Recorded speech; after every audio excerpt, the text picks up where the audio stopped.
Les États-Unis s'attendent à ce que les élections locales se déroulent le 8 mai en Albanie, conformément à la Constitution, et que les leaders politiques s'engagent pour faire avancer le pays, a déclaré lors d'une conférence de presse à Tirana le sous-secrétaire d'État américain James Steinberg à l'issue de ses rencontres avec les plus hautes autorités de l'État et de la politique albanaise.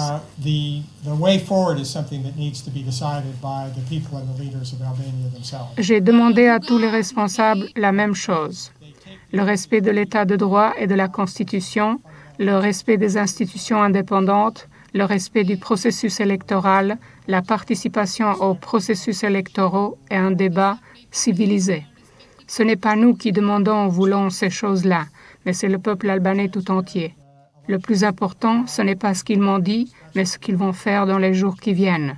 J'ai beaucoup apprécié l'esprit positif dont ont fait preuve les personnalités que j'ai rencontrées et j'espère qu'elles avanceront dans la bonne voie, a déclaré M. Steinberg.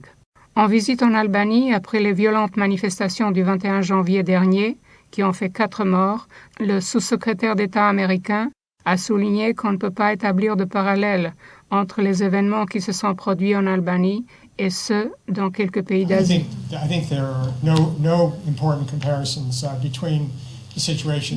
Ici, vous avez une démocratie et il est évident que c'est une démocratie qui progresse.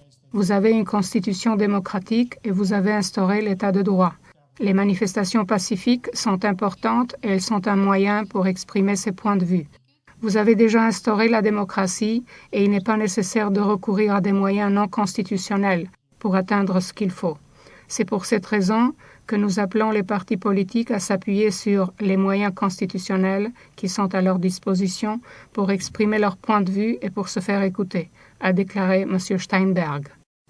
En ce qui concerne les événements du 21 janvier, il a confirmé que les États-Unis soutiennent une enquête complète et impartiale par le parquet général comme l'unique institution constitutionnelle dans le pays qui doit réaliser l'enquête sur ces événements.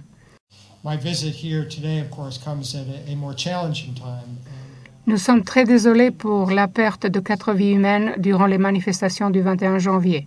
Pour toutes les personnes intéressées, il est très important que cette enquête soit inclusive et complète.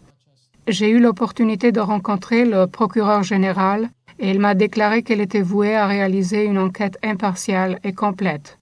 Je crois qu'il est important de comprendre que l'enquête est en cours et qu'il est trop tôt de dire ce qui va se produire jusqu'au bout de cette enquête.